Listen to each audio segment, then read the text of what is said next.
एक युवक ने शादी के कुछ साल बाद पिता से कहा कि वह विदेश जाकर व्यापार करना चाहता है। पिता ने उसकी मंजूरी दे दी। युवक अपने माँ-बाप और गर्भवती पत्नी को छोड़कर व्यापार करने विदेश चला गया। उसने विदेश में कड़ी मेहनत की और धन कमाया और वह बहुत अमीर सेठ बन गया। लगभग 15 वर्ष धन कमाने में बीत गए तो उसने वापस घर लौटने की इच्छा हुई। पत्नी को पत्र लिखकर उसने आने की सूचना दी और जहाज में बैठ गया। वह सेठ कुछ दिनों बाद अपने नगर पहुंचा। नगर के एक चौराहे पर ही उसने देखा कि एक व्यक्ति एक बोर्ड के साथ खड़ा था। उस बोर्ड पर उसने लिख रखा था, बेशकीमती ज्ञान के सूत्र। सेठ ने उस व्यक्ति के पास जाकर पता किया तो उसने बताया कि मैं बेशकीमती ज्ञान के सूत्र बेच रहा हूँ। तो सेठ बोला, ठीक है, एक सूत्र मुझे भी दे दो। वह आदमी बोला, मेरे हर ज्ञान सूत्र की कीमत 100 स्वर्ण मुद्राएं हैं। सेठ को यह सौदा महंगा तो लगा, लेकिन उसने एक ज्ञान सूत्र खरीद लिया।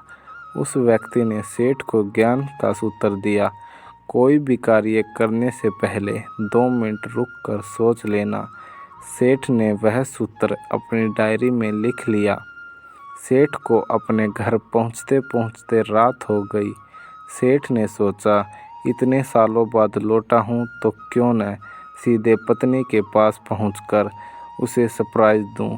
घर के चौकीदार को इशारों से अंदर कुछ भी कहने से मना कर दिया और सीधे पत्नी के कमरे में गया।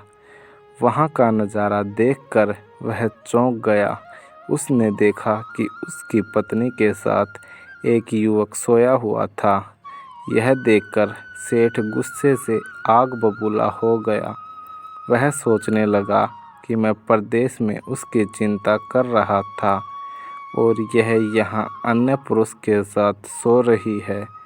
आज मैं इन दोनों को जिंदा नहीं छोड़ूंगा। वह गुस्से से अपनी तलवार निकालकर दोनों पर वार करने ही जा रहा था। इतने में उसे 100 स्वर्ण मुद्राओं के बदले जो ज्ञान का सूत्र खरीदा था, उसकी याद आ गई कि कुछ भी कार्य करने से पहले 2 मिनट रुक कर सोच लेना।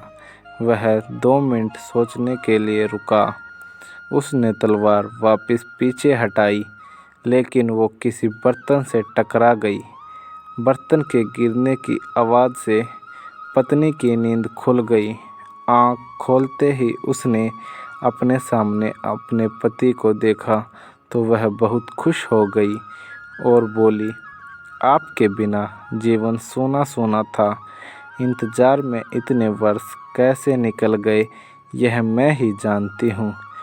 पत्नी ने इतना बोलकर पास सोए युवक को उठाते हुए बोली, बेटा उठ जा, तेरे पिताजी आए हैं। युवक उठकर जैसे ही पिता को प्रणाम करने झुका तो उसके माथे की पगड़ी सेठ के पैरों में गिर गई।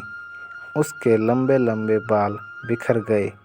सेठ की पत्नी ने कहा, यह आपकी बेटी है, इसके सम्मान को कोई आँच न आए, इसलिए मैंने इसे बचपन से ही पुत्र के समान पालन पोषण और संस्कार दिए हैं। यह सुनकर सेठ की आंखों से आंसू की धारा बह निकली।